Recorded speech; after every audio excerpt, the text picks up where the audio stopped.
तीन बार दर्द हो गया, ये जल ही नहीं रहा था, 3 बार वो डाली मैंने, मीठा तो यहाँ पर जगह नहीं है, तो छिन जा रहा था।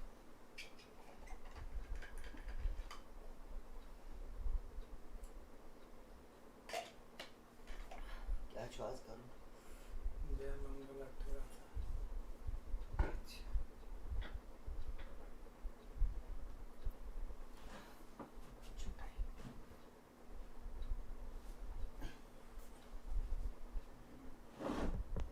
Connected to OnePlus 3G.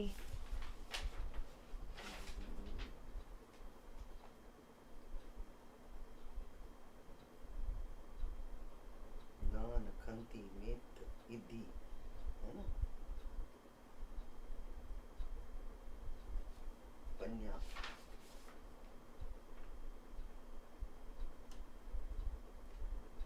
नहीं है ना, दान है, खंती है, मेत है, इधि है, चार है, ये क्या है?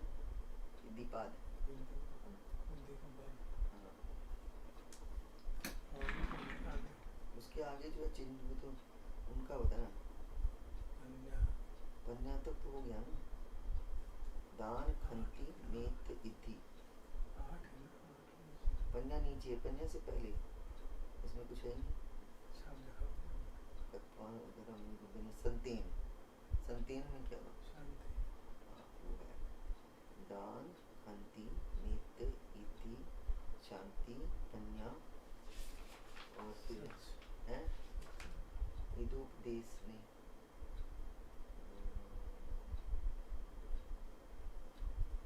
विदुपदेश है, पुतेन नहीं, तो पुतेन तो पुत्र होता है, ज्ञान गदीन, फिर ज्ञान है, तो 7 हो गया, 8वां कौन सा?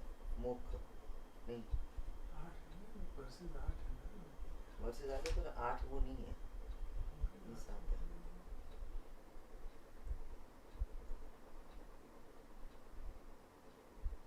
महाइति महाइति महाइति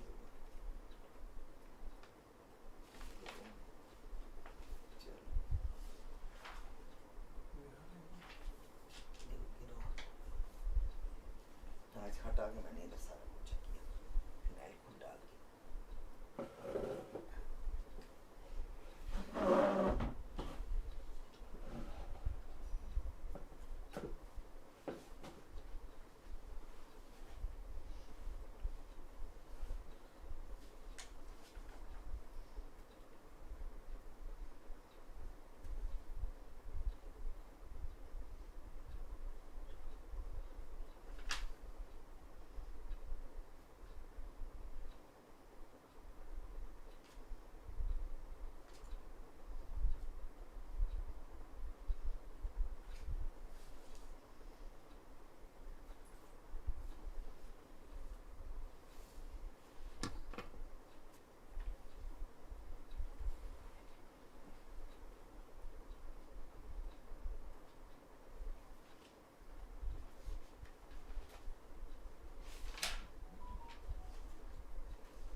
शीशे में बुद्ध चाहिए नहीं दिखते बता सब अस्ति शीशे में बुद्ध चाहिए मन करो सब मन चिन्ह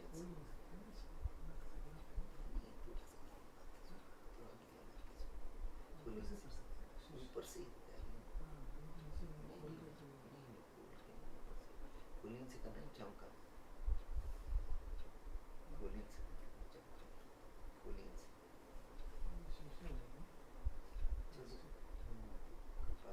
से थोड़ा सा दूर पड़ेगा।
chanting Yoso Bhagava Arham Samma Sambuddho Swakato Yena Bhagavata Dhammo Supatipanno Yassa Bhagavato Savak Sangho Tamayam Bhagavantam Sadhammam Sasangam Ime Sakari Yatharham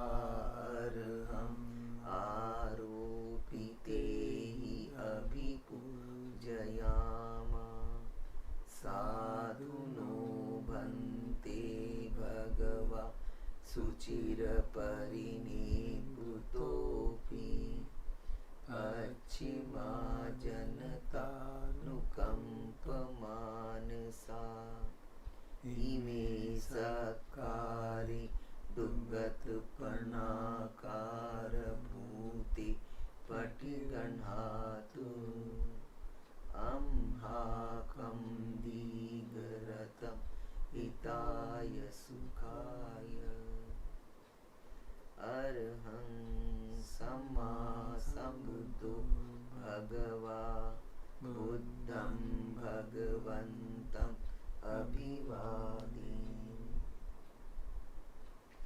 Swakato Bhagavata Dhammo Dhammam Namassami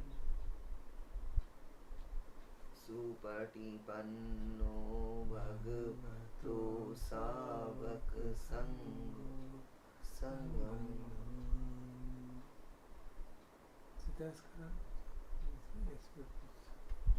नीचे याद कर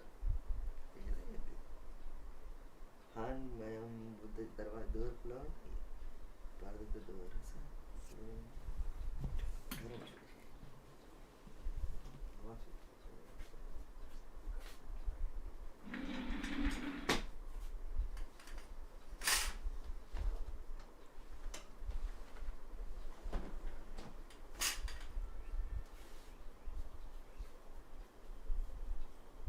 अन्मयं बुद्धस्य भगवतो पुब्बभाग नमकारं करोमसि नमो तस्य भगवतो अरहतो सम्मा सम्बुद्धस्य नमो तस्य भगवतो अरहतो सम्मा सम्बुद्धस्य नमो तस्य भगवतो अरहतो सम्मा सम्बुद्धस्य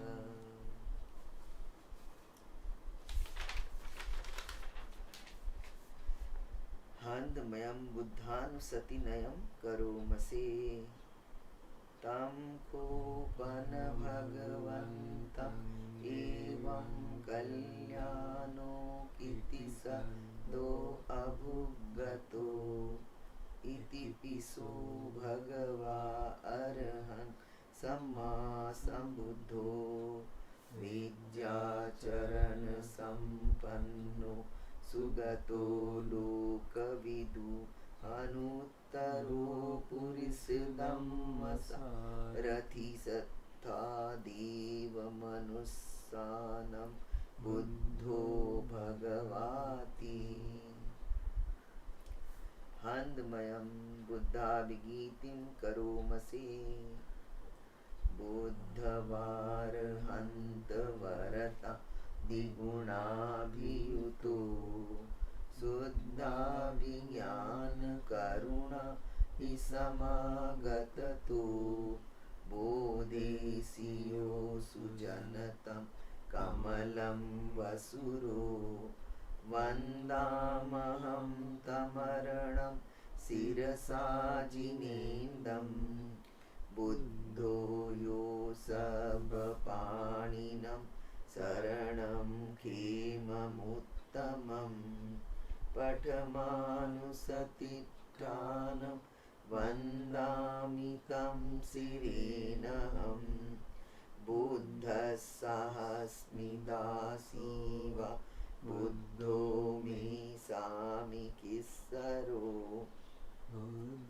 सहं नियादीमि शरीरं जीवितं चिदं वन्दन्तीहं चरिष्यामि बुद्धस्येव सुबोधितं नास्ति मे शरणम् अन्यत् बुद्धो मे शरणं वरम् एतेन सत्यवज्रेण वड्ढेयं सतु शासने बुद्धं मे वन्दमानाय यं पुण्यं प्रसूतं इद सभ्येऽपि अन्तरायामि माहेषुं तस्य तेजसा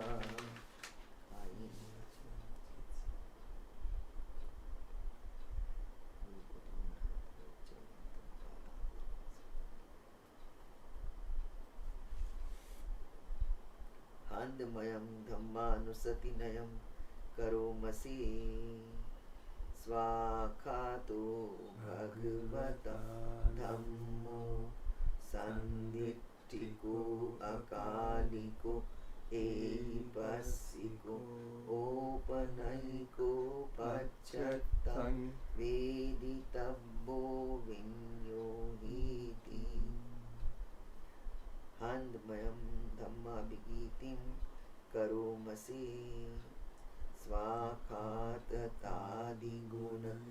स्वाखाततादिगुणयोगवशेन सेयो यो मग्गपाकपरियतिविमोक्षभेदो धम्मो कुलोकपतन तदधारि धारी वन्दामहं तमर परधम्ममेतं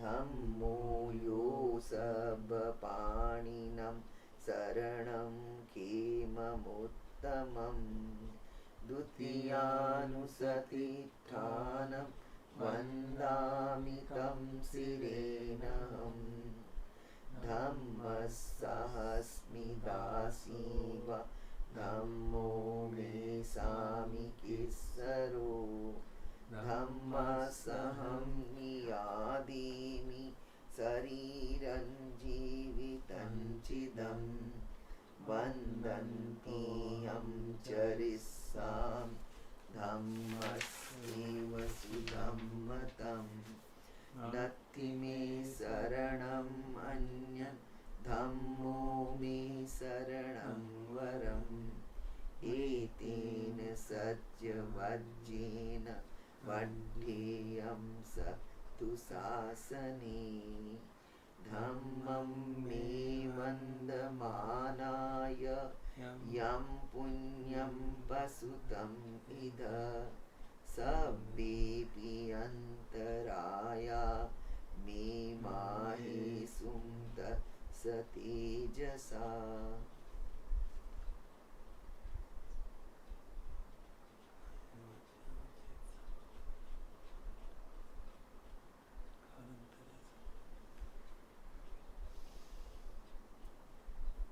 आनंदमयं संघानुसतिनयं करोमसि सुपटिपन्नो भगवतो सावक संघो उजुपटिपन्नो भगवतो सावक संघो न्यायपटिपन्नो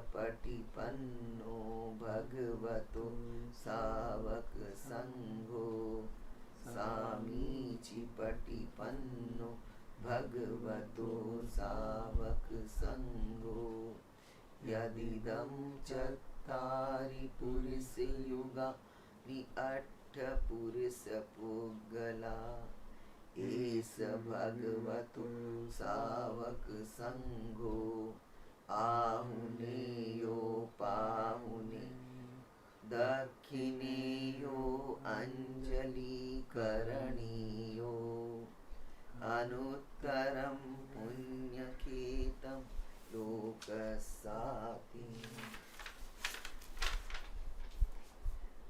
आनन्दमयं सङ्गाभिगीतिं करोमसे सधम्मजो सुपटिपतिगुणादियुतो यो अट्ठविदो अरियपुगलसङ्गसेठो शीलादिधम्मपवरा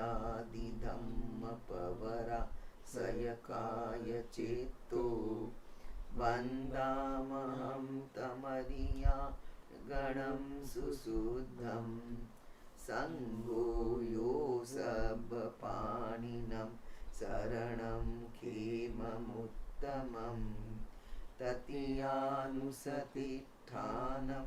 वन्दामि तं अहं सङ्घस्साहस्मि दासीव सङ्घो मे सामिकिस्सरो सङ्घसहं नियादेमि शरीरं जीवितं चिदं वन्दन्तीहं चरिष्यामि सङ्घस्सोपटिपन्नतं नत्ति मे शरणम् अन्यं सङ्घो मे शरणं वरम् एतेन सज्जवज्जेन वढ्येयं स तु शासने सङ्घं मे वन्दमानाय यं पुण्यं पशुतम् इद सभ्येऽपि अन्तरायामि माहेषुं तस्य तेजसा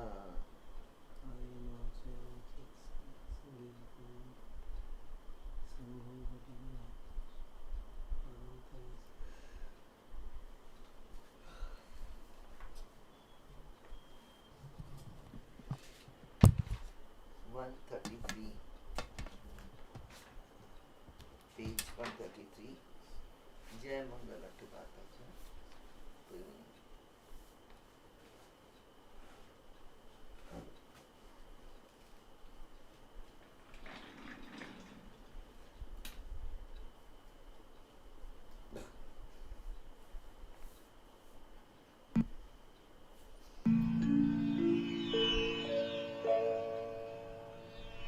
बाहुं सहस्रमभिनिमित सायुधन्तं गिरिमेखलमुदित घोरससेनमारं दानादिदं विधिना जितवामुनीन्दो तं तेजसा भवतु ते जयमङ्गलानि तेजसा भवतु ते जयमङ्गलानि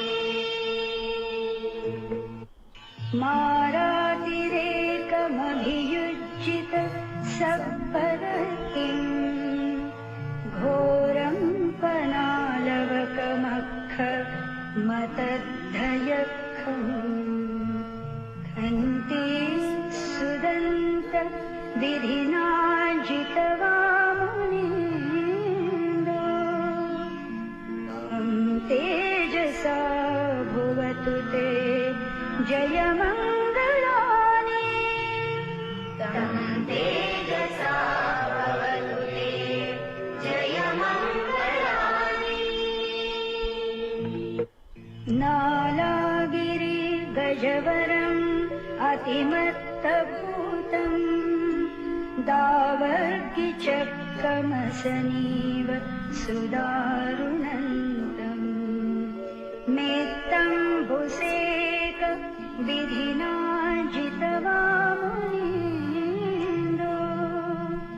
तं तेजसा भवतु ते जयमङ्गलानि तं तेजसा भवतु ते जयमङ्गलानि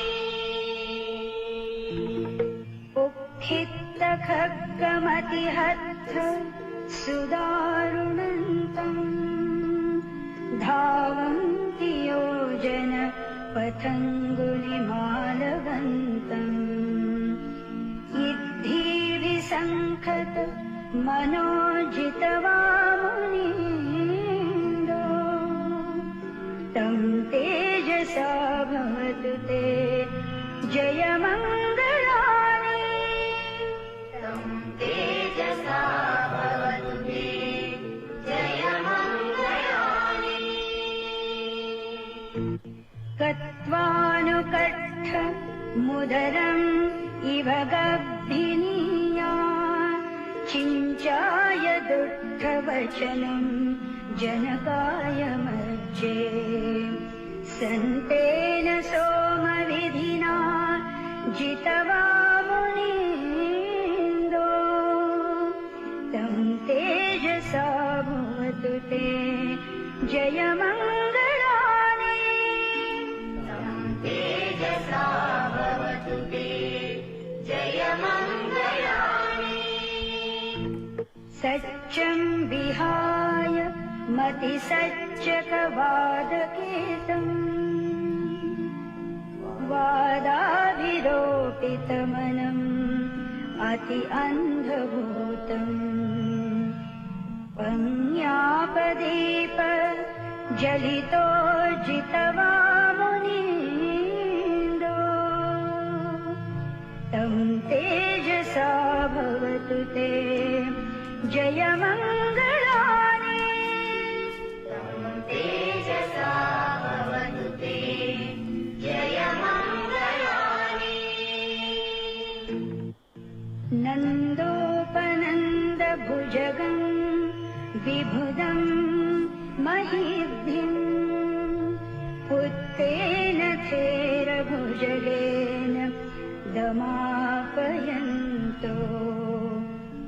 इद्धूपदेश विधिना जितवा मुनीन्दो तं तेजसा भवतु ते जयमङ्गलानि तं तेजसा भवतु ते जयमङ्गलानि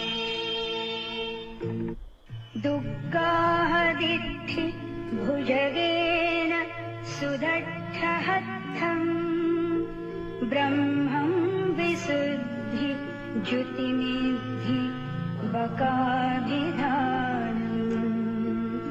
याणागदेन विधिना जितवा मुनीन्दो तं तेजसा भवतु ते जयमङ्गलानि तं तेजसा भवतु ते जयमङ्गलानि ये तापि बुद्ध जयमङ्गल अट्ठगाथा यो वाचको दिने दिने सरते मतन्ति हित्वाननेक विविधानि चुपब्धवानि मोक्षम् सुखम् अधिगमेय नरो सपञ्यो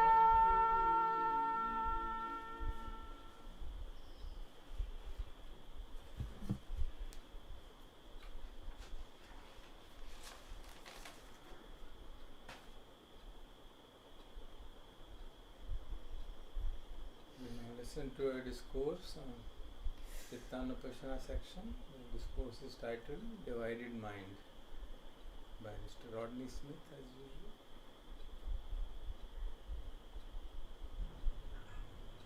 usual. Tonight's the second talk on the third foundation,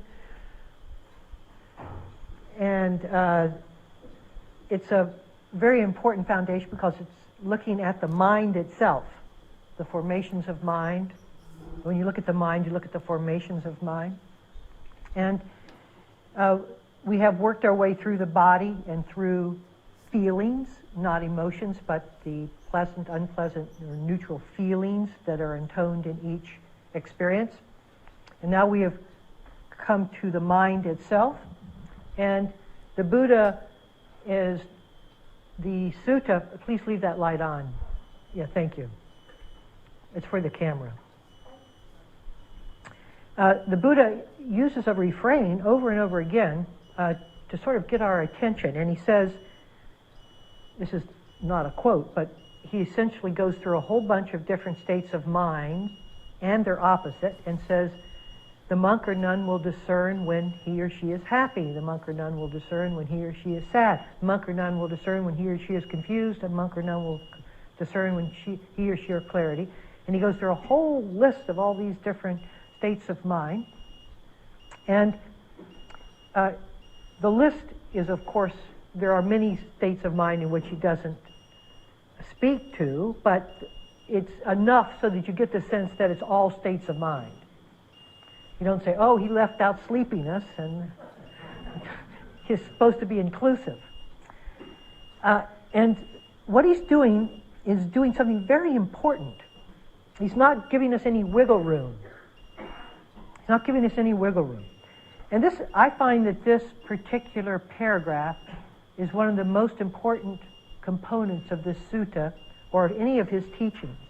And I hope, even though it doesn't say much, it just says, in language it doesn't say much. It says, discern when it's this way, discern when it's that. Discern when it's this way, see that. Be aware when it's this way, be aware when it's that. And it doesn't seem to reach a conclusion about what you're supposed to do about the awareness or any of the assertions of useful means or skillful means that we can tamper with the different formations to get them more to our liking. He simply lays out all of the states of mind and says, notice, be aware. That's all. And but that doesn't leave me to do anything. We cry. That doesn't give me an activity. That doesn't give me a posture or a something to work with here. And in fact, you get a sense that through this repetition, he's taking away just that. He's taking away all activity. He's taking away us, you and I, egoically. The sense of self is formed in the activity to do something with something. And he has shown the mind, he's opened the mind like a coconut and taken away the very thing that we assert as the controller and the practitioner within that mind. And he doesn't give us any formulation for establishing a better mind. He doesn't say, well, assert influence in this direction and foster and cultivate these qualities. He simply says awareness. That's all. And it takes us completely out of it. Now we like to weigh in. We like to say, well, this is kind of like this state of mind. I hope that comes back my next sitting, and when it doesn't, I'm a little disappointed, but I'm wise enough to know that I can't get it back, so I will wait patiently for its return. And on. We weigh in. Even subtly, there is a judger in there. There is somebody who is lying in wait, waiting to do something that can bathe him or herself within the comforts of the mind. But the Buddha seems to be pointing to a deep, deep acceptance of our humanity here. Not an improved humanity. He's not pointing towards character improvement. He's pointing to the deep acceptance of humanity as it is. I love that, because that's like a road that goes 50 miles and then stops. And it lets you off nowhere. There's nowhere, there's nowhere. There's no town at the end of it, there's nothing. It just stops.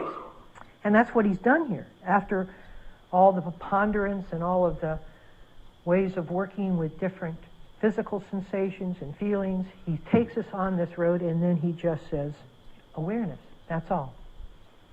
Now, he's taking us beyond judgment. This deep acceptance of our humanity, you can feel it when there's just awareness of, when there's just awareness, just abiding awareness. There's this deep love for the condition itself. It's hard to say it non-dualistically, but awareness is love. And so when there is awareness, there's this deep abiding awareness, there is this deep love for what is transpiring. Not dualistically, but within the very formations themselves. So he is not suspending our judgment. He's not holding our judgment in abeyance. He's not asking us to just for a momentary pause in judgment. He's taking us out of judgment completely. He's removing judgment. Then he is taking us beyond judgment, out of the reach of judgment. And he's showing us fundamentally, you see, what I really appreciate is that he's going to the fundamentals of the practice in this one paragraph. He's going to the absolute fundamentals of the practice. He's showing us, which I will elaborate on for the rest of this, but he is essentially showing us why we frame the practice the way we do. Why we say, observe with allowance and relaxation, with non-judgmental acceptance. Why we frame the practice, why we frame the techniques, why we sit still. He's showing us the underlying principle to all of the assertions and practices and techniques that we use. Now, we need that. I think we get too far from the fundamentals. We don't, and when we just practice the fundamentals, we don't understand how they tie in to the deeper aspects of his teaching. And so we get confused. And so most of us, when we practice the fundamentals, think the fundamentals are sort of the whole context of the practice, and that if I do metta, then that self-love that I'm generating feels so good that this is a practice in itself and a completion in itself. And he's saying, no, the practices, all of these techniques that we use, in their end, stop. Stop. They serve a purpose. They allow us to balance some discordant energies in ourselves. They allow us to get over different feelings of inward hostility and damaged psyches. They allow us to get onto a level playing field when we can deal with these states and formations of mind. But then what? Is that the end? Is that the level playing field? Is that the end? So you have to know what the underlying principle is in this, and we'll come to it. I'm just baiting you at the moment. Because once you understand the underlying principle, all of the practices, everything we do, make complete, total sense, only in relationship to this underlying principle.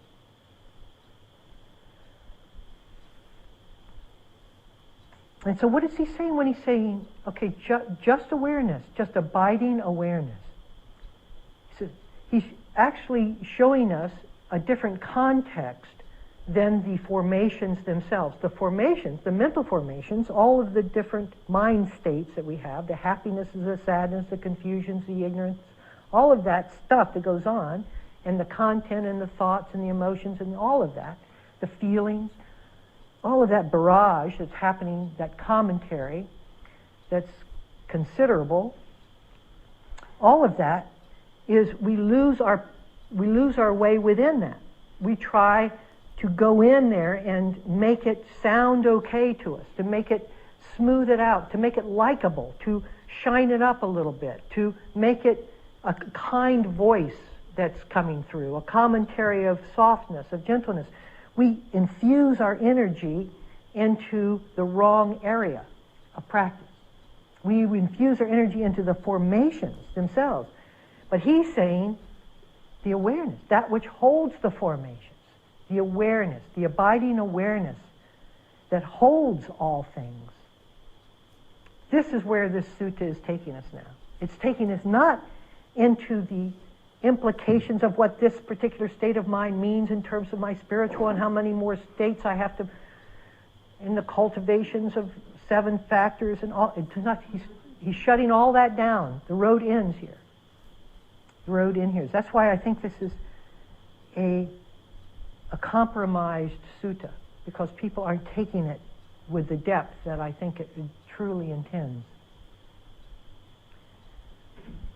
What sees, this is an important, because I'm talking tonight about the undivided mind. What sees is itself not divided, right? What holds all things, what holds the mind, is undivided.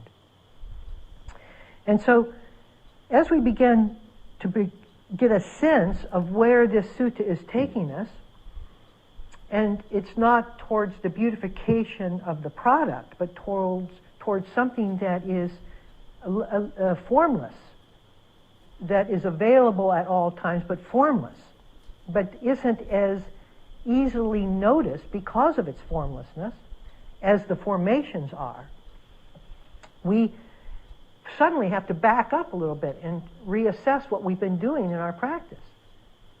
Has our practice been engaged sufficiently so that we can not so much invest our energy in the forms and expressions of the practice, but in what actually is the life of the practice, and the life of each thing is the awareness itself.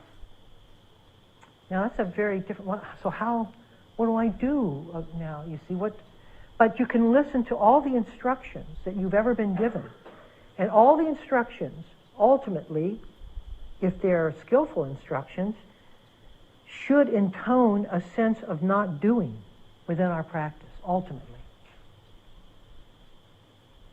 Of not jumping in and trying to untangle or argue or resist the formations of mind, but absolutely letting the mind be as it is. I remember when I was years into my practice. I was actually a monk in Asia when I said, oh my God, don't do anything to the mind. Leave the mind alone. Could it be that simple? And I kept thinking, there's something wrong there, because I had been told to do so much that it just seemed like to have reached the end, to have reached that conclusion somehow doesn't honor all the things that I've been doing. And I had to mull over that for some time before I really understood that that's exactly what this is meant to do. Now, I'm going to talk about the underlying principle, which I have not gotten to yet. But this principle is, when I talk about the Dharma truths that come from this principle, every one of you will recognize immediately the Dharma truths that come from the principle, because we practice those. We teach those. I instruct those. Every meditation course intones those and encourages those. But again, if we don't connect what the underlying truth is to what we're doing, we'll get lost in the doing and we'll forget the underlying truth. So now I'm going to talk to you about what this underlying truth is. You and I, we do not have a mind. The mind holds us.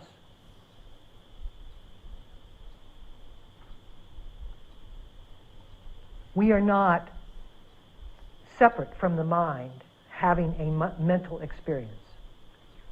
Take this in. The sense of me is part of the mental processes and not separate from it. You and your mind are not two things, two separate things.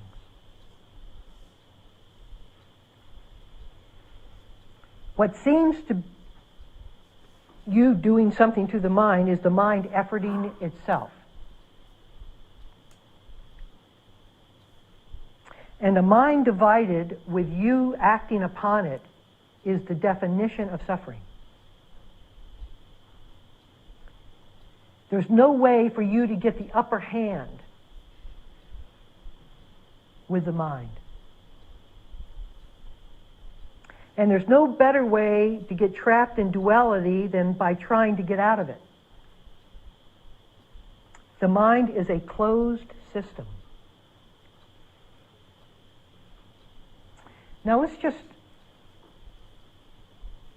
sit back here and consider what was just said.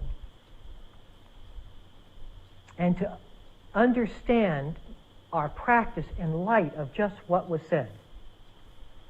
I actually remember when this insight came to me, I was in a rocking chair. You know, it was one of those, oh, I am part of the mental process. I keep thinking myself outside of the mental process and acting upon the mental process as if I were having the experience of the mental process. But the experience of me having that experience is part of the mental process. Oh, I just have reframed it. I just have framed it too short. I've framed it too narrowly. It has to be opened up here. The mind has to be opened up so that it includes where I'm taking a position outside of it. Now, if we understood that, this is the truth. Now, it's interesting because scientists are getting very close to this. I think I have mentioned to you, I was listening to a Radio Lab series on NPR about who am I, and one neurologist said that, well, there isn't any sense of self in there, except every neuron firing carries a partial image of oneself, and when you have a billion neurons firing, all those billion partial images consolidate into a sense of self. And so he said it's as easy to think of yourself as a billion separate things as it is to think of yourself as one thing. But, you see, that's fine. That's all. But what does that imply for us? If the implication is I'm not outside the mind, which is what that just said, that I'm inside the mind, what's the implication for unity and separation? It's a conclusion now. Since the only way I see separately is to pretend I'm outside the mental process, and now that I know I'm not, that solves the unity question. It has to be unified. This isn't an argument anymore. Never was for some of us who have seen, but for many people it seems like some kind of tension. And that also settles an awful lot about my practice. Because if I'm outside of the mind, having an experience of the mind, then I'm going to be weighing in on what that experience is like and whether it's an enjoyable experience or not. I'm going to weigh in judgmentally upon what I see and perceive the mind is doing and try to rearrange it to my advantage. Why wouldn't I? Because I'm outside of it. I want the best possible experience of this thing as possible. In fact, I can't want anything else but that. Now we begin to see a very divergent path here. Because if the path is taught as you being outside of it, even from the beginning, then there are a whole lot of ways that you could improve this method and this meditation. And many of the strategies and instructions that are unskillful really allow you to do just that.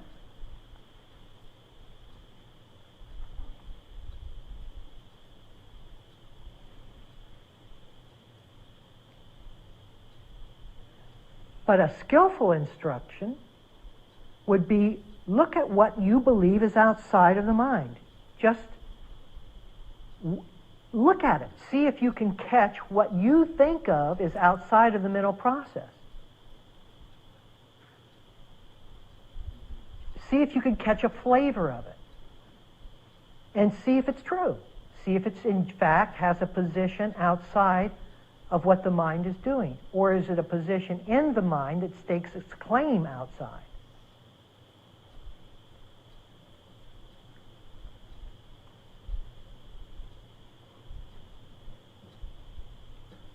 We begin to see that the sense of self is a thought believed. And that thought is a mental phenomena. And every time we believe it, it seems as if the position for that belief is somehow external to the movement of the thoughts and other emotions that are going on around it. If you think in terms of separation, you will practice. We will practice in terms of separation, and we will perpetuate separation.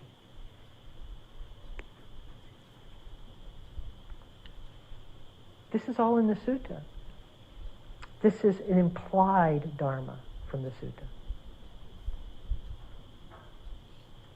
Somebody that is going to take the literal translation of that sutta, well then, okay, I'll discern when I'm happy, I'll discern when I'm sad, I'll discern when I'm... And will make themselves an activity based upon all the discernments that they have to do, not seeing what the implication of what this language is supposed to be pointing towards. What's the underlying principle?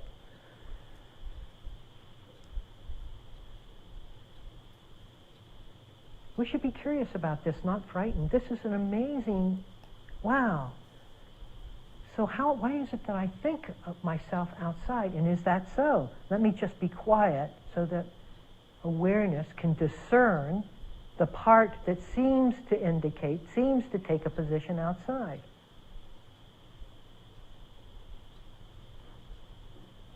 And there's two separate, distinct forms of practice. We can hear in the view of the instruction.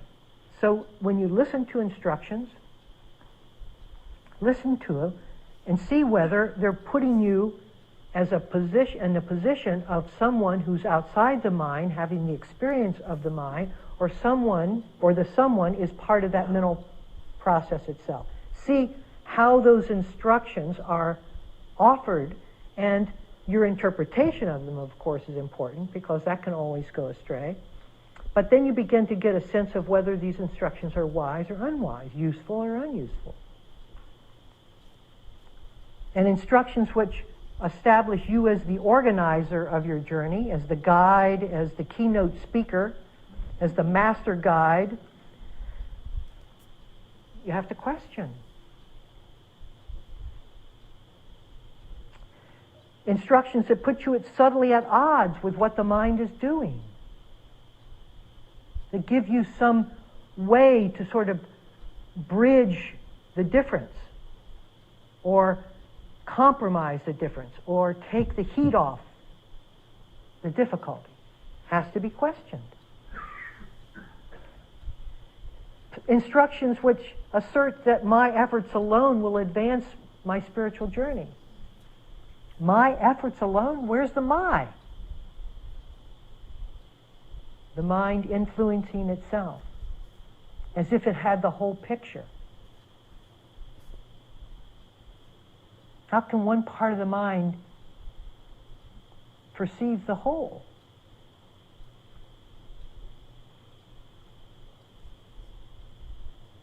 And any instruction which implies that you can effort your way out of separation, question.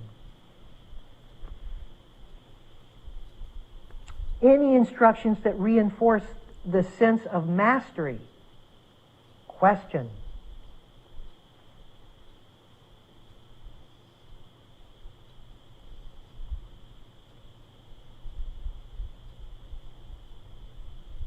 And so, as these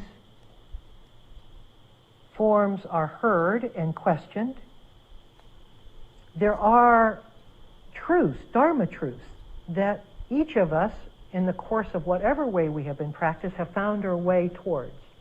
And these Dharma truths have worked. We may have lost the connection to the underlying principle that I just stated, but we know somehow these Dharma truths work.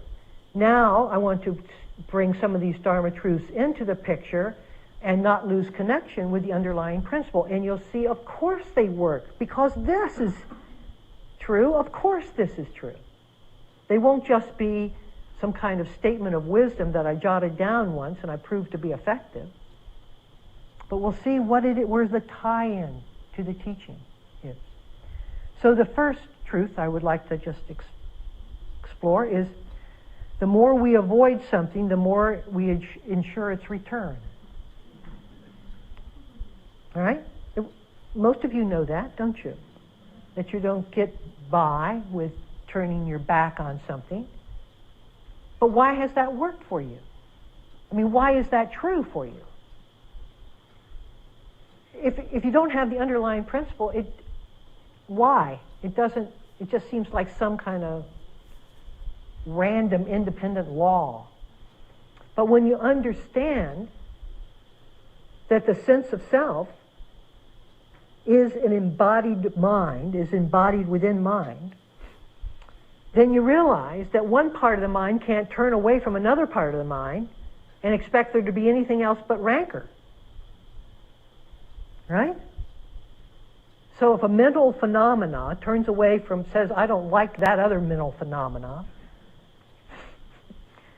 that's not going to produce much healing, is it? It's going to produce a lot of tension, a lot of contention between those sharply divided states of mind. And one is going to try to protect, the one that embodies the sense of me is going to try to protect myself from this component part of the mind and whatever I'm afraid of, be it anger or fear or sadness or depression or whatever.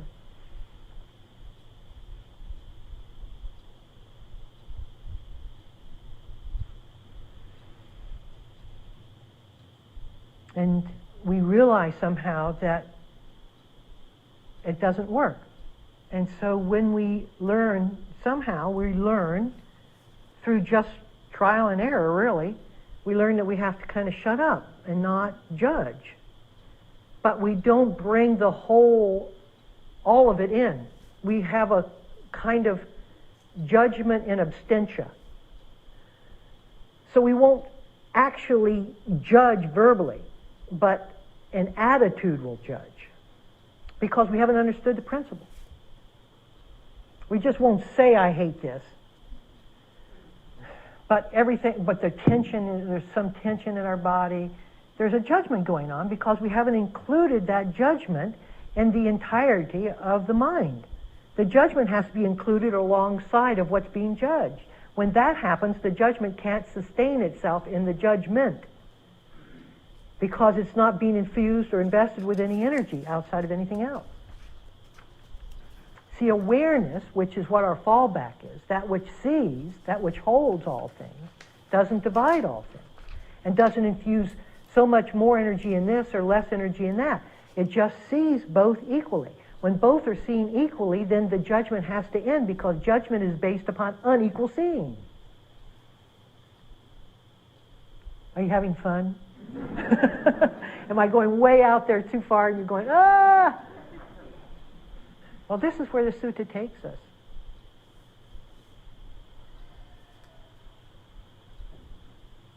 It's beautiful in that way.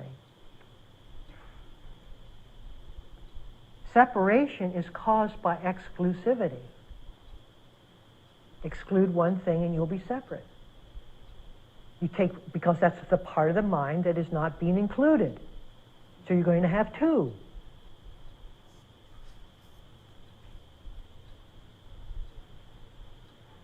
You get a sense of what Christ meant when he says, be whole like your Father in heaven is whole.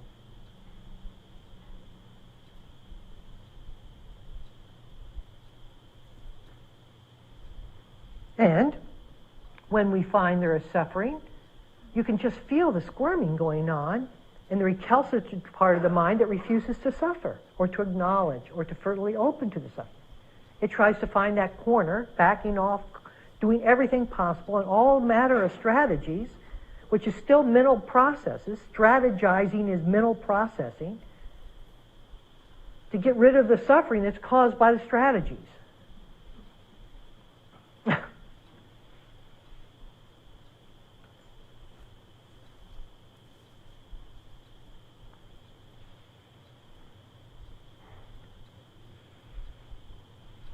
We can't decide not to be angry. I'm not going to ever be angry again. Teacher told me that one time. I'm never going to have anger again. Good luck. I wish you well. Just that statement is angry.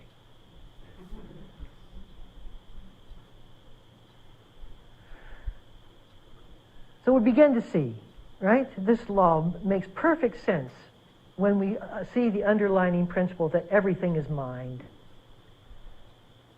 And that the mind has to be whole, totally inclusive, whole,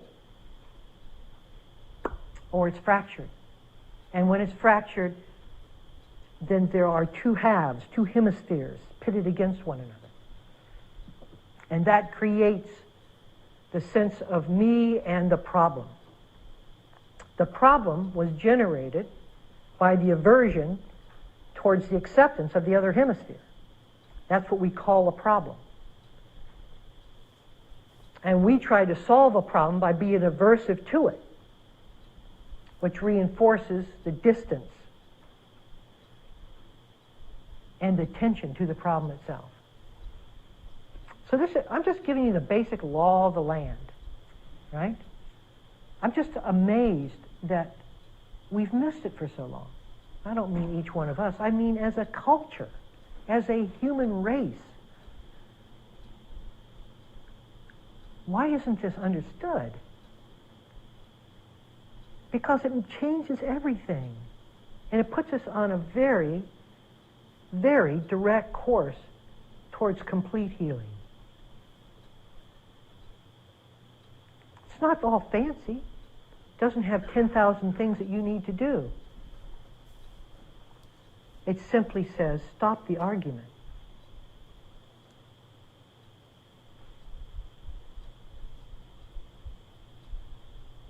See, it takes us out of that frame of reference where I can solve this problem.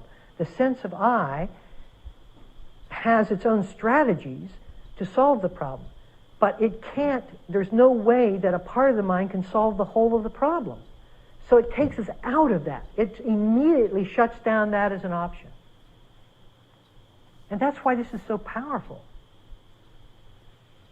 Because then, literally, there's nothing I can do. Nothing the I can do. There's plenty for awareness.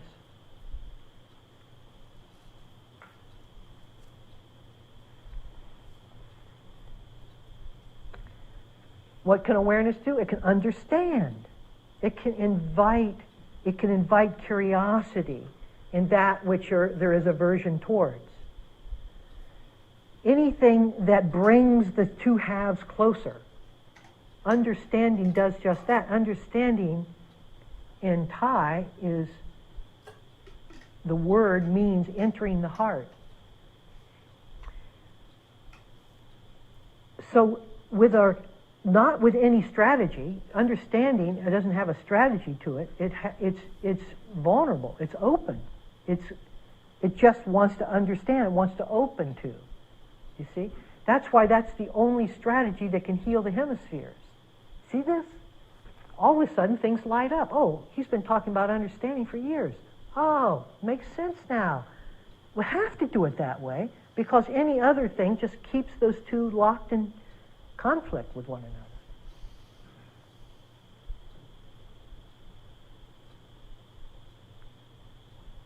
Seeing.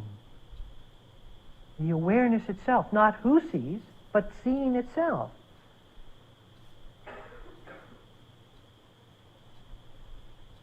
Surrendering the story. Oh, because if I keep a monologue going, That's the very dialogue between me and what I don't like. It's that playing ping pong with the thing through words. In the absence of the words, the two paddles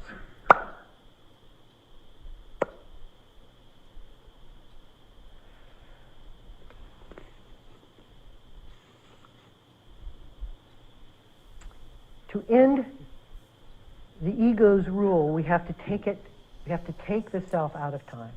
We have to take it out of time. Time is what I want to do about. Anything I want to do about. I have a problem here. You have a problem, you're going to do something about it. That's time. We have to end time in order for there to be wholeness. Listen to what Christ said. Resist not evil. Why in God's name would he say, resist not evil? That sounds like you're throwing yourself in the dungeon. Doesn't it make absolute sense from this point of view? That is the resistance of evil that creates the evil. But we have such faith in the power of our own creation, which is the sense of me in the mind, that we think we can handle everything, including evil. And so the more we try, the more differentiation the evil becomes. More differentiated the evil becomes. And the more delineation there is between me and evil. And therefore, it's just a matter of time between that gravitational pull forcing those sides to do something unskillful. So let me just give you another one. There are a whole bunch of these laws that I could go on and on. Maybe on another occasion we'll set a whole course of mini talks and we'll do this. We'll flush them out. But we cannot meet the mind with the same energy it is emitting. In other words, if I'm irritated at my anger, that's not going to get over the anger, because the mind is still just a closed system to that irritation. And whether the irritation is on the left hemisphere called a mental state of anger, or on the right hemisphere called me being irritated at it, it still is a closed furnace, right? It's all burning in there. Can't do it. Why can't you do it? Obvious from the underlying principle. Obvious. So if we keep this principle foremost in our practice and bring all the things we're asked to do in relationship and ask it from the underlying principle whether this makes sense or not, then we'll have a skillful way of conducting and moving our spiritual journey towards the depth that it is meant to go. Like control. Okay, I'm not going to control my breathing. I find myself controlling my breathing. Okay, I'm just going to say I'm not going to control it anymore, which is another form of control. It's another tension. It's another tension that I put up about my breathing. So that tension is in the form of control, but it's on the right side of the argument, me, and I just won't control. As we try to breathe our way out of control. You see, you genuinely can't care whether you control or not. You absolutely cannot care. That's what surrender is. You surrender your caring about getting out of control, out of the influence of control.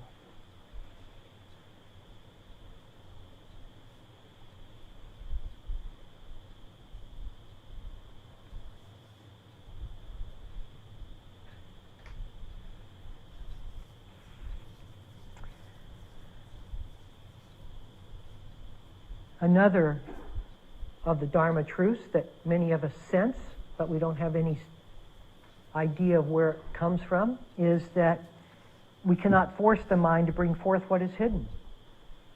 I can't tell you the number of interviews I could eliminate if people understood that. I don't know what you're talking about emotion. I don't feel any emotions. How can I feel my emotions? Let me go down and get them. See what I could do. Or tell me how to forgive myself. I have such non-forgiveness. Just please, I want to bring up forgiveness. Let me find forgiveness in myself. Can't do it. Can't force anything to the surface. You can't force anything. This thing is not, it's just not built that way. That's not the law with which it works. We can wait patiently. We can relax patiently. We can have an intentionality. And that's about what we can do. And when forgiveness, when the memory of what you want to forgive arises with you, you can sit patiently and open-heartedly with that memory as it's expressing itself, and that's how we arrive at forgiveness. There's not a mechanism in there called forgiveness that suddenly comes and erases the mental structure. It's taking the heat off that ember through the repetition of seeing it and owning it and being honest to it as an experience in one's life. This is what it did without any rationalization or excuses whatsoever, and letting that ember burn itself out. And that's why no one wants to go there, because it's too hot. But that's how it's done. And over time, the heart opens even to the most egregious fault that you or somebody else abused you through. But it cannot be forced.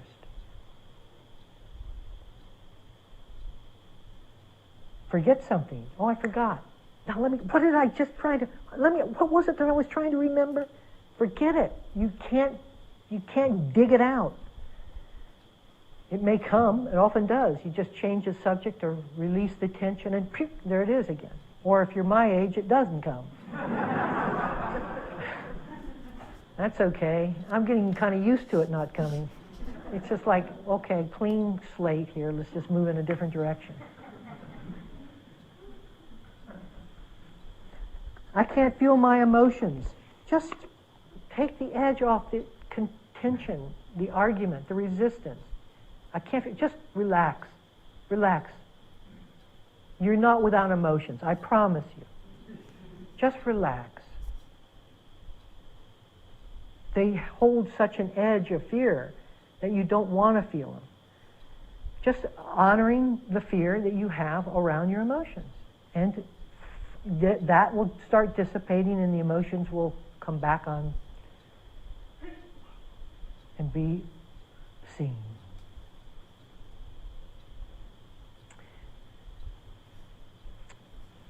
And the last one I want to talk about is really the culmination of the entirety of the talk. And that is, and I think most of us know this, but you begin to understand it completely when you understand the principle. And that is, it's all or nothing. This is not a piecemeal practice. You can't let some of you in and keep some of you out.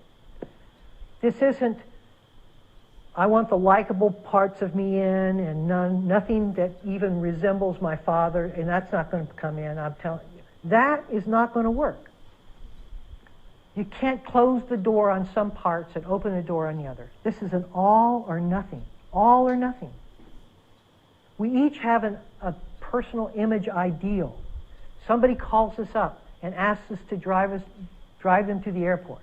It's 2 o'clock in the morning. The cab didn't come for him, and you're the next door neighbor, and you don't want to do it. But you're going to be a good neighbor, right? The resentment is hideous in you as you get in the car and smile at the person as they enter, and you're not honoring the whole. You're not honoring the resentment as well as the feeling of compassion and love for the neighbor. Those are both present. We keep the resentment at bay because we think it undermines the compassion.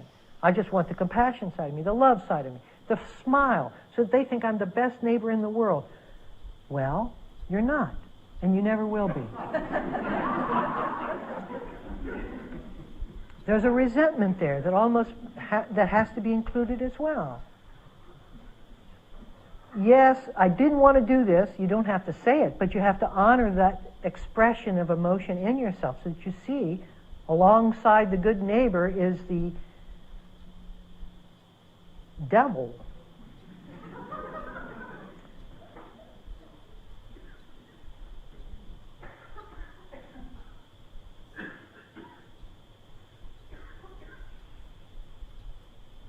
And you can't bring yourself along in this. You just can't do it. You can. Some of us know that and have known that for such a long time, but we keep dragging the corpse of ourselves along.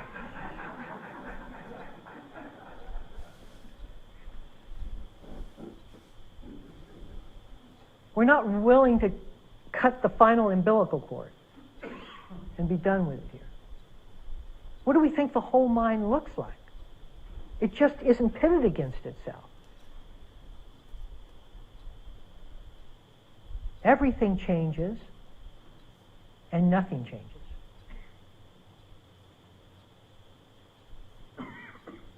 And you can feel it. Where there was tension before, there's aliveness now. Awareness. It was, as long as there was the struggle, the identification went towards the struggle because that's where we were invested. You're going to go where you're invested. You're invested, if you're struggling, you're invested in the struggle, I promise you, or you wouldn't struggle. You struggle because you want it. And as soon as you want it, you're going to be invested in that. And so you're going to be front and center on the stage of your wanting and fearing. That's what the second noble truth was all about. But if we can just remember that the whole of the mind, which is what the Buddha is talking about, he's not talking about not this, not that. Or this and that. Either way, it works.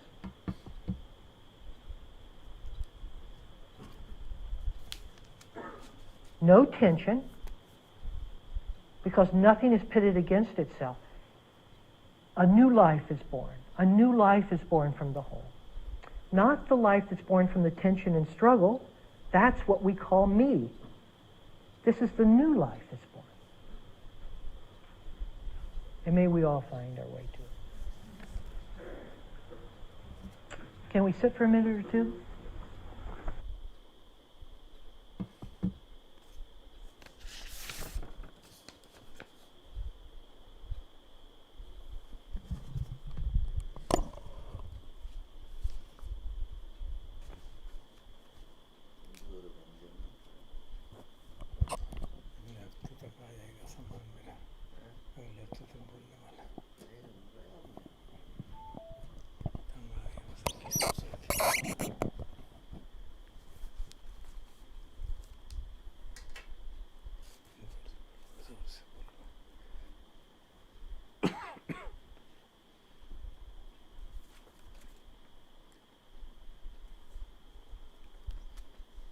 संक्षेप में इसका सारांश आज की talk का बता देते हैं।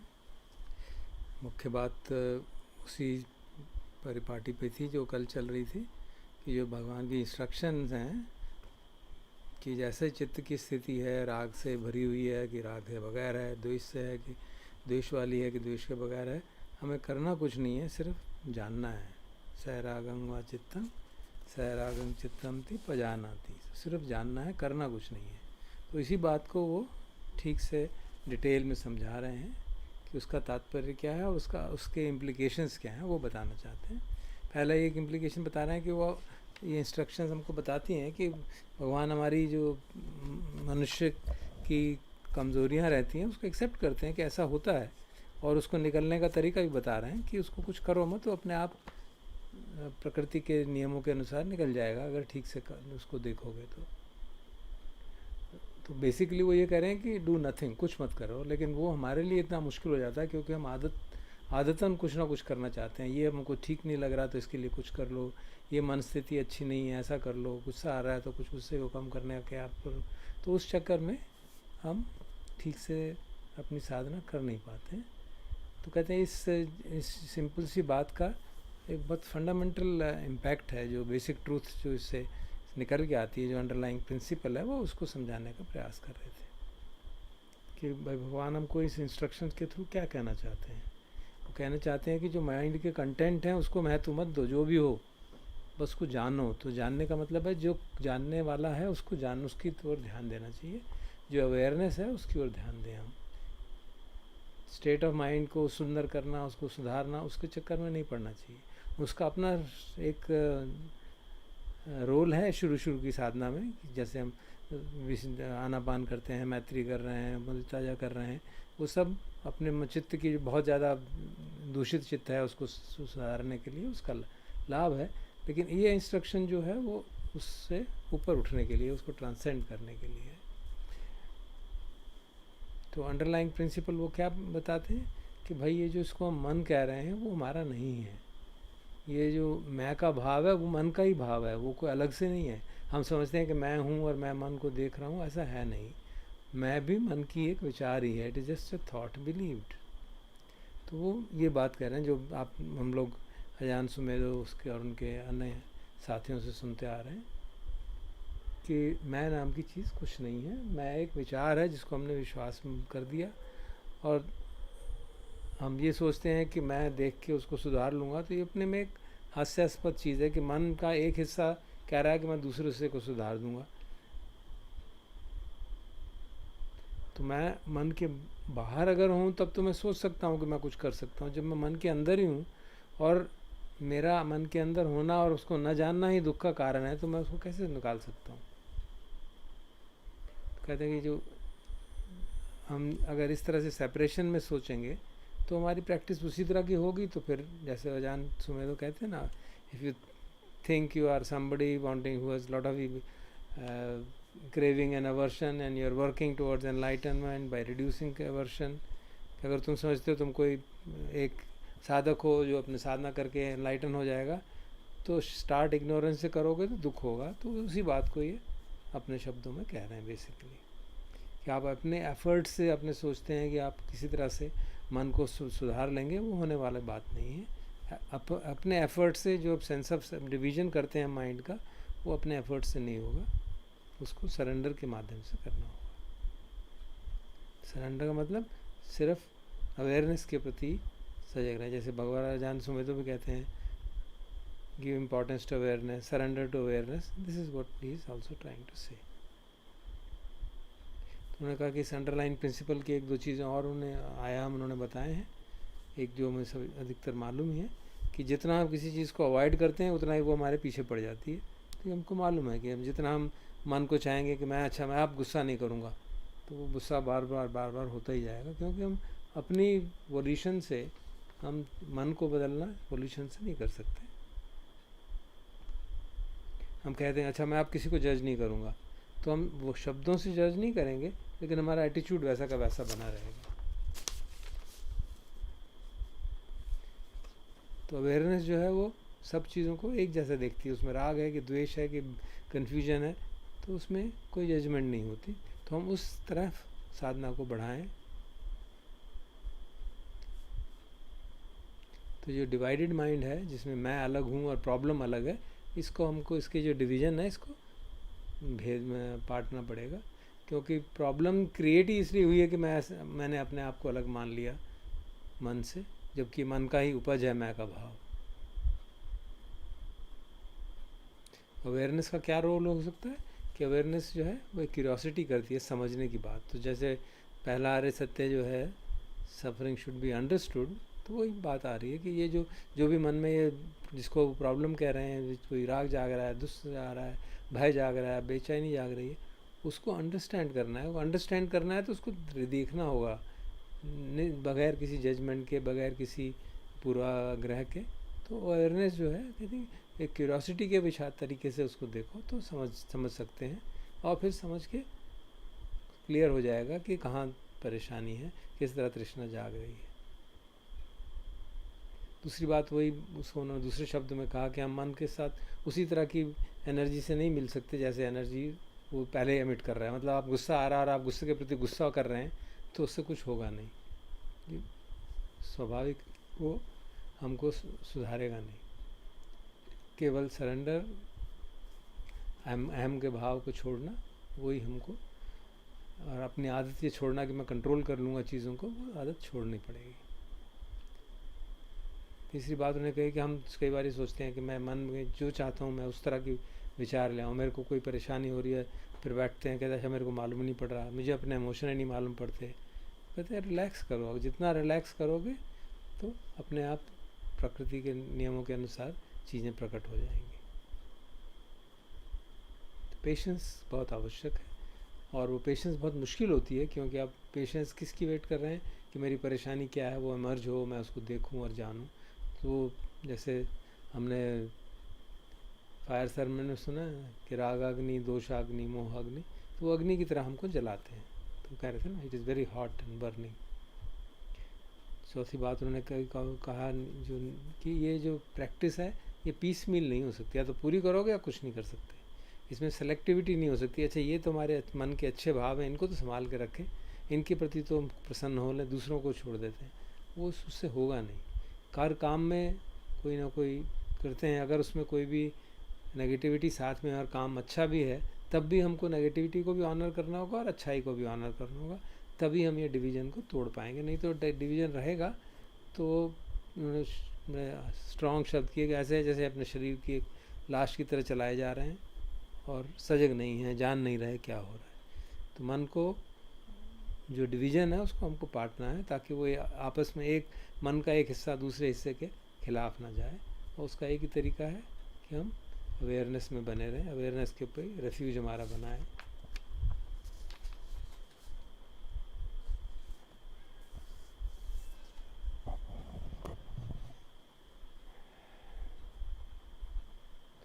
आज करुणा ब्रह्म विहार का अभ्यास करते हैं।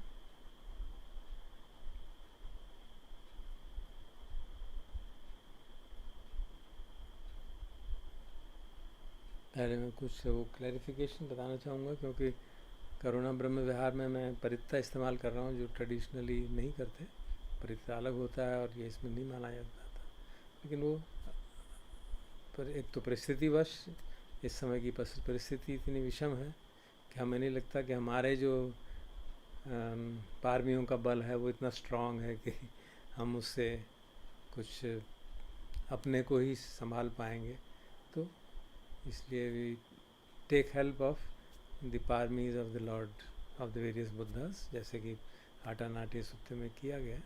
तो वो एक तरह की कोई प्रेयर नहीं है कि आप आओ और हमारी रक्षा करो। ये उनके जो कैसे कहा जाता है कि बुद्ध की जो है धर्म काया है, उनके जो फुल एनलाइटनमेंट है, बुद्धा जो थे eventually is a awakened person, is not a person, is a awakening, awakened state of mind, awakeness, pure awareness. तो जब हम उनको प्रति सरेंडर करते हैं या उनके प्रति उनको आह्वान करते हैं, उनकी शक्तियों का आह्वान करते हैं, तो उस बात को समझ के करते हैं कि हमें भी उस डायरेक्शन में अपनी पारमी बढ़ानी है। धीरे धीरे बढ़ाएंगे, लेकिन विषम परिस्थिति इतनी ज़्यादा है कि हम उनकी पारमियों का, उनके इधि बल का आह्वान करते हैं कि वो जो इस समय विशाल दुख का सागर फैला हुआ है, तो वो अपनी करुणा के सागर हैं, उसको संवारने में मदद करें। इस संवारने का शक्ति आए, प्राकृतिक शक्तियाँ जो हैं, जो सारे प्रागदैवी शक्तियाँ हैं, वो उस जो अवेकनिंग की शक्ति है उससे अधीन रहती हैं। तो जब हम अवेकनिंग की शक्ति के प्रति अपने मन को उस तरफ डायरेक्ट करते हैं अपने अटेंशन को, तो प्रकृति भी मदद करती है। और ये बात एक्सपेरिमेंटली हम लोग अपने अनुभव पे भी जानते हैं। जब साधना ठीक से करें मैत्री का भाव करें तो अपना मन भी शांत होता है और सामने वाले का भी जिसके प्रति की जाए। करुणा का भाव भी अगर हम किसी बीमार के सामने बैठ के करुणा की प्रैक्टिस करेंगे तो सच में फ़ायदा होगा, लेकिन परिस्थिति ऐसी है कि हम ऐसा नहीं कर पा रहे। तो इसीलिए वो जो तरंगे बढ़ाने की बात और उनको चारों तरफ फैलाने की बात, चारों दिशाओं में फैलाना, तो वो इसलिए मुझे महत्वपूर्ण लगता है। तो मैं यही बात थोड़ी क्लैरिफाई हो जाए ताकि हम लोगों के मन में कोई गलतफहमी ना हो कि हम क्या कर रहे हैं। बेसिकली प्रेरणा ले रहे हैं, जैसे अरहंतों की पारमियाँ हैं, उनका महत्ता का बल है, शांति का बल है, शील का बल है, सत्य का बल है, वो सब हम में भी आए और हम भी आगे बढ़े। जैसे आज हमने जो जय मंगल अट्ठ गाथा पढ़ी थी, उसके हर स्टेंजा के एंड में यही बात आती है कि खांति के बल से, महत्ता के बल से, ज्ञान के बल से, शांति के बल से, प्रज्ञा के बल से उन्होंने वो परिस्थिति को उससे पार किया, उसको जीता। तो वही भाव हमारा भी करुणा का, खास तौर पे करुणा का भावना करते हुए, क्योंकि विषम परिस्थिति बहुत ज़्यादा होते हुए ऐसा हम कर रहे हैं। तो ये हमारे क्लियर है।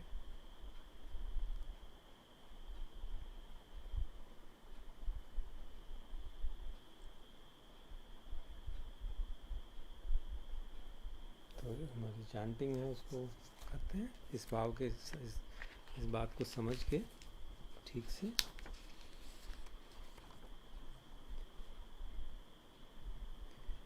वचसा मनसा चैव वन्दामेते तथागते, शयने शासने ठाने गमने चापि सर्वदा, सदा सुखेन रक्षन्तु बुद्धा सन्ति करातुवं, तेहि त्वं रक्षितो सन्तो मुक्तो सर्वभयेन च। कह रहे हैं कि जो बुद्ध हैं, जिनके प्रति हम आदर करते हैं प्रत्यक्ष परिस्थिति में, वो हमको शांति का मार्ग दिखाएं, ताकि उनकी वृद्धि बल से हम सारे भयों से मुक्त हों। सर्वरोगा विनिमुक्तो सर्व संताप वर्जितो, सर्ववैरमति कंतो निवृत्तो जतु अम्भवा। तो आप सब जो हैं रोगों से मुक्त हों, सारे संताप से मुक्त हों, सब वैर से मुक्त हों, और निवृत्तो जतु अम्भवा, और जो फाइनल ब्लिस है निर्वाण का, वो महसूस करें। तेषां सच्चेन शीलेन खन्ति मेत्ता बलेन च, तेऽपि त्वम् अनुरक्षन्तु आरोग्येन सुखेन च। हम कह रहे हैं कि उनके सत्य के, शील के, खांति के और मेत्ता के बल के आधार पे वो सबकी रक्षा करें और आपके निरोगी बनाएं, सुखी बनाएं। पुरत्थिमस्मिन् दिशा भागे सन्ति भूता महिन्दिका, तेऽपि त्वमेव अनुरक्षन्तु आरोग्येन सुखेन च। दक्षिणस्मिन् दिशा भागे सन्ति देवा महिन्दिका, तेऽपि त्वम् अनुरक्षन्तु आरोग्येन सुखेन च। पश्चिमस्मिन् दिशा भागे सन्ति नागा महिन्दिका, तेऽपि त्वमेव अनुरक्षन्तु आरोग्येन सुखेन च। उत्तरस्मिन् दिशा भागे सन्ति यक्षा महिन्दिका, तेऽपि त्वमेव अनुरक्षन्तु आरोग्येन सुखेन च। जो मान्यता है कि चार दिशाओं में विभिन्न प्रकार के महायुद्धियों वाले प्राणी हैं, देवता हैं, नाग हैं, यक्ष हैं और दूसरे प्राणी हैं, तो उनका इन्वोक करके यही बात कही जा रही है। अब ये सब अगर हम किसी बीमार के सामने कहें या कोई दुखी रोगी के सामने या कोई दुखी हो उसके सामने कहें और वो साधक हो, तो ये सुन के जो उसके मन में एक भाव जागता है, संवेग जागता है, प्रसन्नता जागती है, उसके आधार पे मन की परिस्थिति, मन की स्थिति ठीक होती है। और मन की स्थिति ठीक होती है तो अपने इम्यून सिस्टम, सारे बॉडी का वर्किंग सुधरता है और फिर सच कईयों के केस में रोग से भी कुछ निजात मिल जाती है। तो उस सेंस में भी इसको समझना चाहिए। अब क्योंकि हम डायरेक्टली नहीं कर पा रहे, तो इसलिए हम अपनी जितनी भी हमारे में क्षमता है उसके आधार पे अच्छी तरंगें बना के उनको प्रस्फुटित करने का प्रयास करते हैं। पुरत्थिमेन दथरट्ठो दक्षिणेन विरुल्लको पश्चिमेन विरूपक्षो कुबेरोत्तरं दिशं चत्तारो ते महाराजा लोकपालाय सस्सिनो तेऽपि तुमे अनुरक्षन्तु आरोग्येन सुखेन च। ये 4 दिशाओं के लोकपालों के बारे में बात की। अब सभी के लिए ओवरऑल आकाशट्ठा च भूमट्ठा देवा नागा महिन्दिका तेऽपि तुमे अनुरक्षन्तु आरोग्येन सुखेन च। एक तरह से आप ये भी समझ सकते हैं कि जितने भी देवलोक के प्राणी हैं, और देवलोक और मनुष्य लोक के बीच के लोगों के प्राणी हैं, उन सब के प्रति मैत्री का भाव है, उनकी मैत्री को जगाने का प्रयास है, ताकि उनकी मैत्री जागे तो जो लोग दुखी हैं उनके दुख में सहायता मिल पाए। क्योंकि करुणा भी मैत्री का ही एक स्वरूप है। दुखी को देख के मैत्री करुणा में बदल जाती है। संभीतियो विभजन्तु सर्वरोगो विनश्यतु माते भवतु अंतरायो सुखी दीर्घायुको भव। तो अब थोड़ी देर अपने शरीर की ओर ध्यान देके जैसी भी तरंगे हैं वार्म हार्टेडनेस की, करुणा की, उनको सारे शरीर में व्याप्त करके फिर सभी दिशाओं में अपने आप एक एक करके फैलाने का प्रयास करते हैं।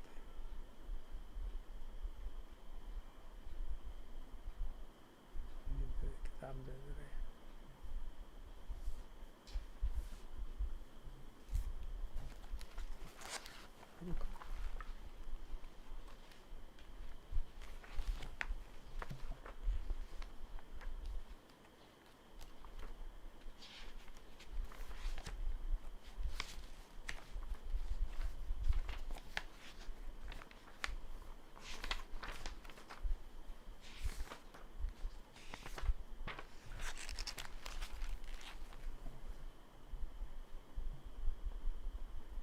करुणा सहगतेन चेतसा एकं दिशं फलित्वा विहरति। तो एक दिशा में उसको फैलाने का अभ्यास करते हैं।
तथा द्वितीयं तथा तृतीयं तथा चतुर्थं।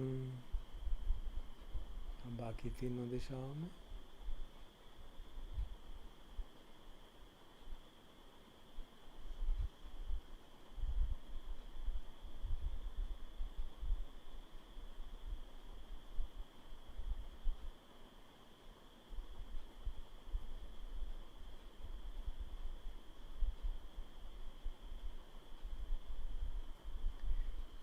इति ऊर्ध्वम् अधोतिरियं सम्बदि संबत्तताय सर्ववन्तलोकम्।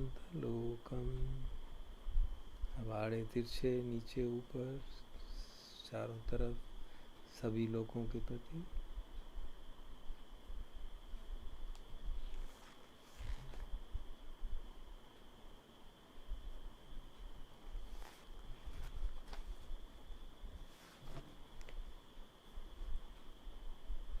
इसमें जो शब्द है सबत्तताय, मतलब अत्त मतलब अपने प्रति भी और सारे लोगों के प्रति भी।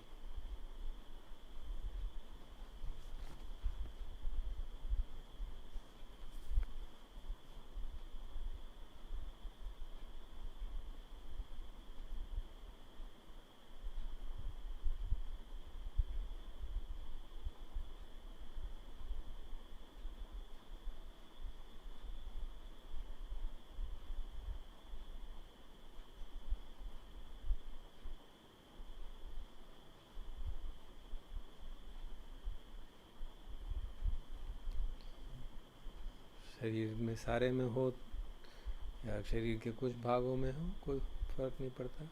मन की बात है। जैसे जैसे आगे करते रहेंगे बार बार अभ्यास तो और फैलता चला जाएगा। सारे शरीर में जब तरंगे फैलते हैं तो ऐसे लगता है जैसे चारों तरफ आप एक तरंगों के बबल के अंदर बैठे हैं।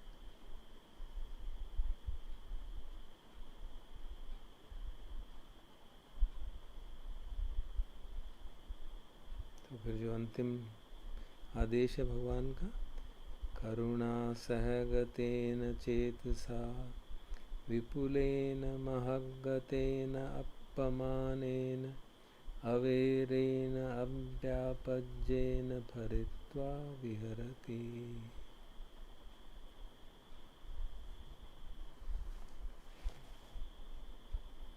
तो हम विपुल महान असीम करुणा संपन्न चित्त से निर्वैर निर्द्वेष रहित विहार करते हैं।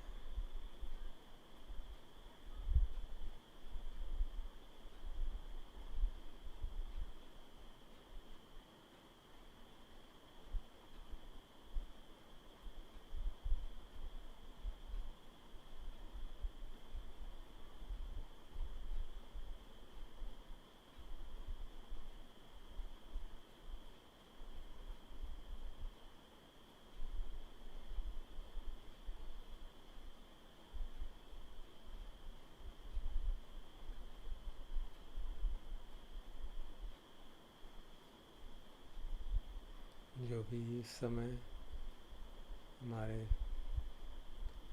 कॉलोनी में, शहर में, देश में, विश्व में जिस जिस प्रकार के दुख लोग झेल रहे हैं, उनका चित्रण मन में करके हम अपनी करुणा की तरंगे व्याप्त करने का अभ्यास करते हैं थोड़ी देर।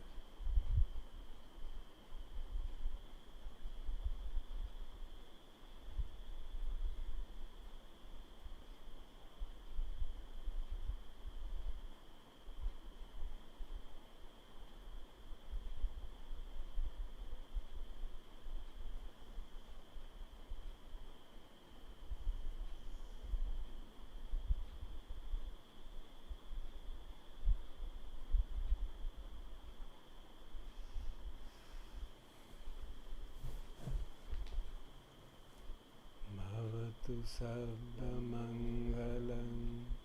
रक्षन्तु सर्वदेवता सर्वबुद्धानुभावेन सदा सोत्थि भवन्तु ते। भवतु सर्वमङ्गलं रक्षन्तु सब देवता सब धम्मानुभावेन सदा सुखी भवन्तु ते भवतु सर्वमङ्गलं रक्षन्तु सब देवता सब संघानुभावेन सदा सुखी भवन्तु मे।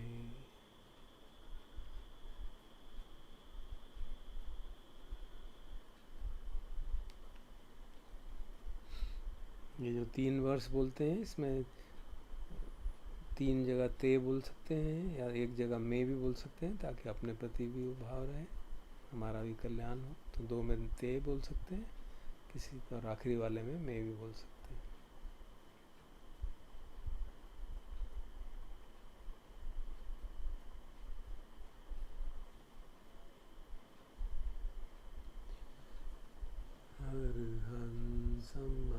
संबंधो भगवा बुद्धं भगवन्तं अभिवादेमि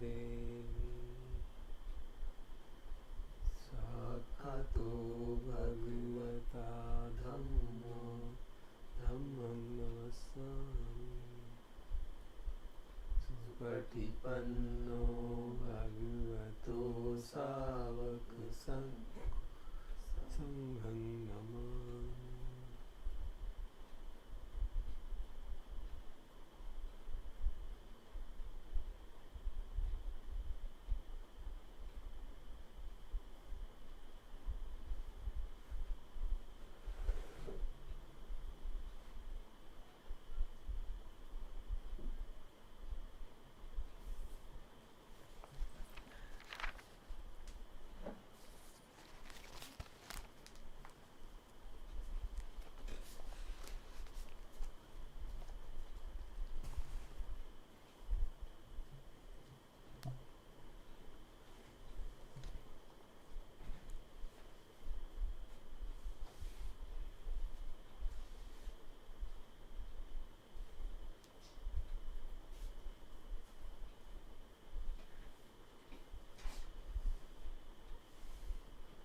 बात बनाओ तो एक ही बात काम है।